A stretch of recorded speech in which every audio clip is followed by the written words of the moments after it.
శక్తి ఆంధ్రప్రదేశ్లో ఎవరికీ లేదని నేను అనుకుంటున్నాను.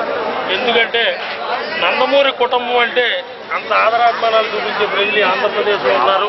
కొన్ని పాత రాజకీయ శక్తులు అయ్యే ప్రయత్నం చేస్తున్నాయి, అవి సక్సెస్ అవుతాయని నేను అనుకోను. ఎందుకంటే ఇటువంటి చీప్ పాలిటిక్స్ ప్లే చేసి సినిమాలు ఆపి, లేకపోతే సినిమా హీరో మీద మాకు ద్వేషం లేదు, సినిమా నిర్మాతలు ఇద్దరు మన సమైక్యాంధ్ర ఉద్యమంలో దేశంలో కూర్చున్నారు, ఈ లేనిపోని మాటలన్నీ అనవసరం. ఇంకో టీఆర్ఎస్ ఇంకో నాయకుడు, టీఆర్ఎస్ పార్టీ నాయకుడు ఇంకొక ఆయన చెప్తున్నాడు ఇవాళ, సినిమా చూసి ఈ సినిమా మోజులో పడిపోయి ఉద్యమం మర్చిపోతారు. అంటే వాళ్ళకి ఉద్యమం మీద ఏమాత్రం పట్టుందో ఒక్కసారి తెలంగాణ నాయకుల్ని ఆలోచించుకోమని నేను చెప్తున్నాను.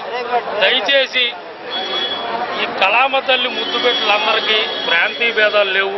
ఆంధ్ర వారు అవ్వచ్చు, రాయలసీమ వాళ్ళు అవ్వచ్చు, తెలంగాణ వాళ్ళు అవ్వచ్చు. ఇప్పుడు నితిన్ గారు ఉన్నాడు, ఆయన తెలంగాణ, రేపు ఆయన సినిమా రిలీజు విశాఖపట్నంలో మీరు చూస్తూనే ఉన్నారు. మేము ఏదైనా సీమాంధ్రలో ఇక్కడ మేము ఉన్న వాళ్ళని ఎవరైనా ఏమైనా ఆటంకపరిచామా? అటువంటి పనులు చేయొద్దని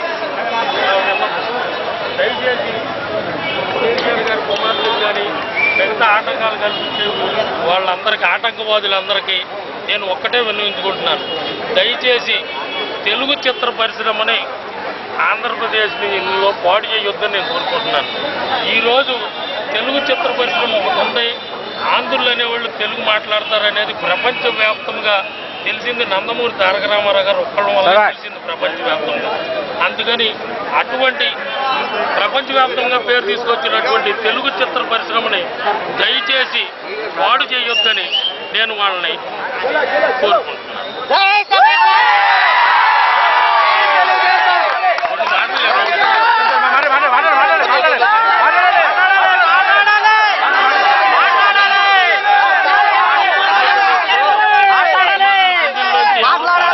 ఉద్యమాలు ఆపలేవు, అభిమానులు మాట్లాడాలి.